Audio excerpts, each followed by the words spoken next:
안녕하십니까. 저는 마티척병원 신경외과 전문의 진강욱이라고 합니다. 오늘은 대표적인 척추 시술이라고 할 수 있는 풍선 확장 신경성형술에 대해서 간단히 알아보겠습니다. 많은 분들이 이제 수술과 시술의 차이점에 대해서 궁금해 하시는데요. 수술이라고 하면은 보통 절개가 들어가고 칼을 댄다는 얘기죠. 척추 같은 경우는 디스크나 협착증, 가장 흔한 질환이기 때문에 디스크 물질이나 협착 물질을 이제 직접 제거하는 것을 얘기합니다. 보통 절개가 들어가서 제거를 하면서 진행하는 것을 수술이라고 얘기할 수 있고요. 시술은 그와 다르게 대부분 바늘만 넣어서 이제 치료를 하는데요. 얇은 카테터라는 관을 통해서 병변 부위에 레이저를 쏜다든지 고주파를 치료한다든지 약물을 치료한다든지 이렇게 하는 게 이제 시술이라고 볼 수 있습니다. 풍선 확장 신경성형술은 가장 대표적인 척추 시술 중에 하나라고 볼 수 있고요. 시술 과정은 척추를 보면은 꼬리뼈 쪽에 작은 구멍이 있습니다. 이 구멍 안에 얇은 카테터라고 하는 얇은 관을 통해서 척추관 협착증이나 추간판 탈출증이 있는 부위까지 도달하게 됩니다. 이때 실시간 엑스레이를 사용해서 병변 부위까지 도달할 수가 있고요. 그 위치에서 신경이랑 디스크 사이에 있는 유착을 박리를 하게 되고 거기서 풍선을 벌려주면서 신경이 지나가는 공간을 확보를 해주는 그런 치료가 되겠습니다. 약물 치료나 물리 치료에 반응하지 않는 경우에는 일반적으로 신경 주사라고 하는 치료를 하게 됩니다. 신경 주사 같은 경우는 초기 디스크라든지 협착증에 상당히 효과를 많이 볼 때가 있는데요.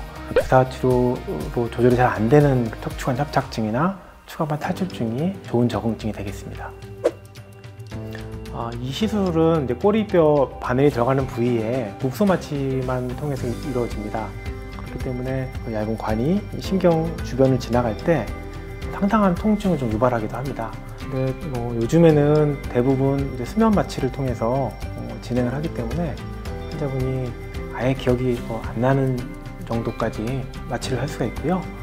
시술에 대한 통증이나 특별히 이제 걱정하지 않으셔도 됩니다. 이 시술의 장점이 이제 부작용이나 합병증이 상당히 적다고 얘기할 수 있는데요. 어떤 수술이나 시술이든지 이제 감염이라든지 출혈 같은 합병증의 가능성은 있습니다.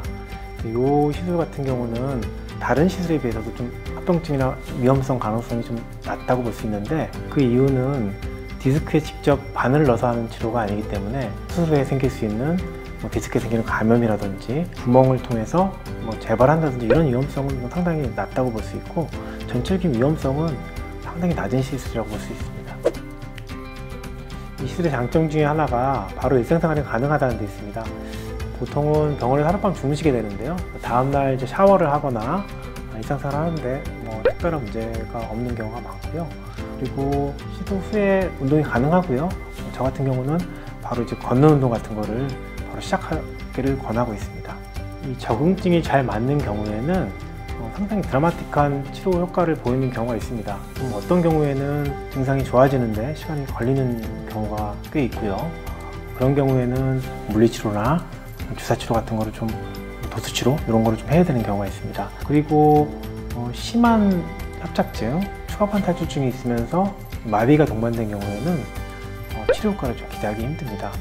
저는 이 치료를 시작하게 되면서 비수술적으로 치료를 했을 때 결과가 좀 좋은 경우를 상당히 좀 많이 봅니다. 수술 케이스가 좀 많이 줄고 비수술적으로 치료할 수 있는 경우가 좀 많이 늘었다고 그렇게 생각을 하고요. 다른 치료에 반응이 없는 요통이나 다리 저림, 방사통이 있을 때 꼭 한번 내원하셔서 진료 보시기 바랍니다. 지금까지 마티척병원 신경외과 전문의 진강욱이었습니다.